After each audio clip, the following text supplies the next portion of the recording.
dunay dako nga kalihukan nga himuon sa mga social action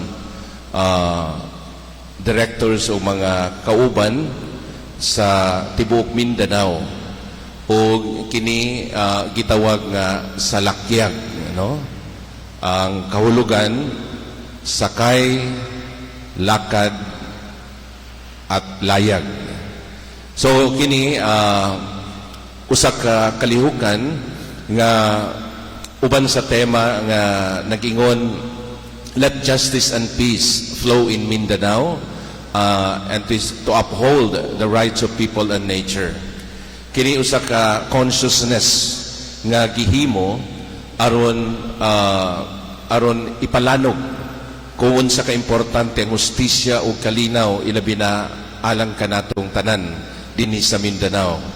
O kini usab paghatag o kahulugan ilabi na diha sa katawhan o sa palibot nga atong gipuy-an, especially our environment.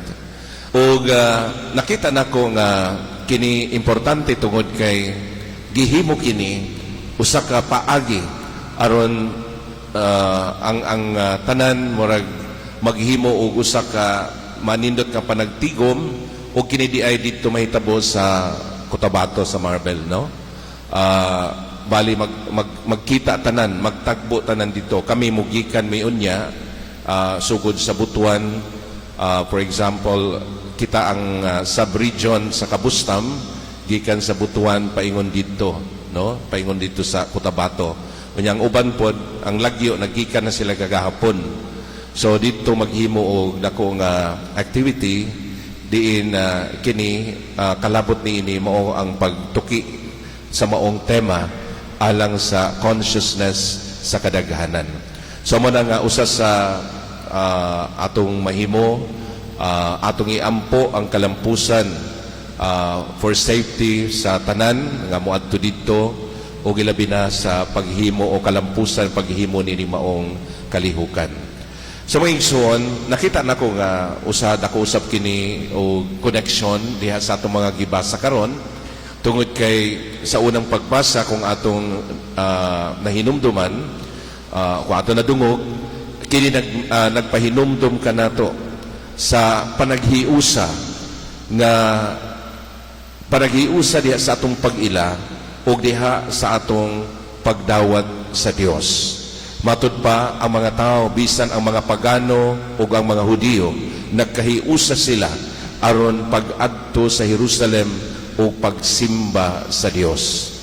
O sa atong ebanghelyo, ato usab na dungog nga human sa pagpangandam nga si Jesus, hapit na ibayaw ngadto sa langit, no? Unsa may gihimo duha ka butang niadto siya sa Jerusalem. Ug nasayod kita nga ang pag-adto sa Jerusalem dako kini og kalabutan diha sa kinabuhi ni Kristo. Una, mao kini ang iyang pagsunod sa kabubut-on sa Amahan sa misyon nga gihatag kaniya ilabi na alang sa kaluwasan sa katawhan. Dito sa Jerusalem iyang dawaton ang pagtugyan kaniya ngadto sa gahom sa mga tao ug iyang dangatan ang pagpakasakit, kamatayon ug ang iyang pagkabanhaw. Ug kini lagi nagpadayag diha sa pagtabang, diha sa paghatag ag kalawasan sa katawhan. Ikaduhang punto diha nining maong ebanghelyo tungod kay nakita nato kung unsa gayud ang iyang unsa gayud ang tubag sa mga tao diha kaniya. Yes, dunay mga tao nga may dawat kaniya. Apan worse than that, na ay daghang mga tao usab nga misalikway kaniya. Mabitaw nga with the mindset of two apostles, si Santiago ug si Juan, siguro usahay makahuna-huna sa tasama sa ilahang mindset o sa ilang una-una, no? Unsa may gingon nila tungod kay dili na dawaton si Kristo, matud pa unsa man Ginoo, matud pa nila gusto ba ka nga paulanon nato og kalayo aron mawagtang silang tanan, no? So unsa may gingon ni Jesus, dili dili kinahanglan nga mao kini ang atong buhaton. So si Kristo nagpadayag sa iyang mga apostoles sa maayo nga pamaagi, sa pamaagi nga matud pa ang ayan alang kanatong tanan. Dili kinahanglan nga balusan dayon og dautan ang hunahuna sa dautan.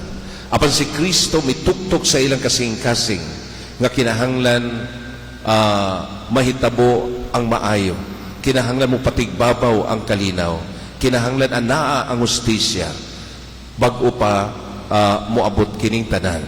Tungod kay dunay panahon nga ihatag sa Dios o kitang tanan gihatagan og kahigayunan sa pagbag-o sa atong kinabuhi.